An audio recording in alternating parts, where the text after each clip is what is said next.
किसी नगर में एक बुढ़िया रहती थी। वह सवेरे जल्दी नहा धोकर अपने आंगन को गाय के गोबर से लीपती थी।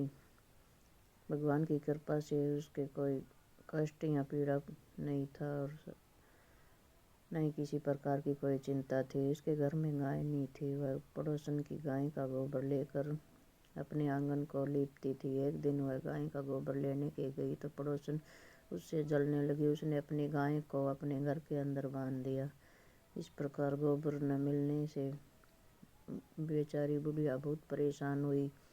उसने उस दिन न तो भोजन बनाया, न सूर्य देव को भोग लगाया और स्वयं भी बिना भोजन किए निराहार ही सो गई। रात्रि को स्वप्न में सूर्य देव प्रकट हुए और बुढ़िया से भोग न लगाने का कारण पूछने लगे। तो बुढ़िया ने पड़ोसन की गोबर न देने की बात और घर के अंदर गाय को बांधने की बात बताई। तो सूर्य देव उसकी भक्ति से प्रसन्न होकर उसकी निराशा को जानकर उसे प्रसन्न करने के लिए गाय देने के लिए कहा और अंतर्ध्यान हो गए। सवेरा बुढ़िया जल्दी सूर्योदय से पहले जब बुढ़िया उठी तो उसके घर के आंगन में एक गाय खड़ी मिली। उसे देखकर वह हैरान रह गई। इससे पड़ोसन और भी जलने लगी। उसे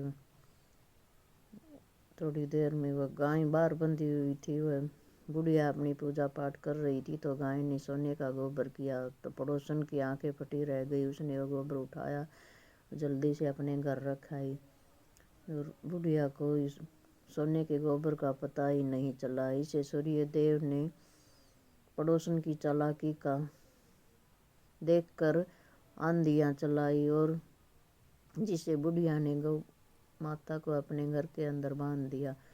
सवेरा बुढ़िया उठी तो सोने का गोबर मिला। उसे देखकर बुढ़िया हैरान रह गई। इससे उसका सारा घर धन धान्य से भर गया।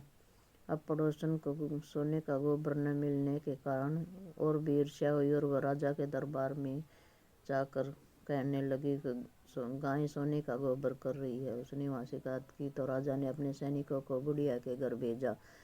सैनिक आए। बुढ़िया अपनी पूजा पाठ करके भोजन करने बैठी थी। इतने में सैनिक गाय को खोल कर ले जाने लगे राजमहल में।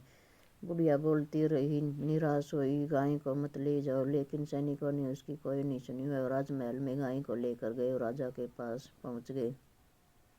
राजा गाय को देख सोने का गोबर करने वाली गाय को देखकर हैरान हो गए। उसने सैनिकों को कहा कि इसे गौशाला में न बांधकर राजमहल में ही बांध दिया जाए।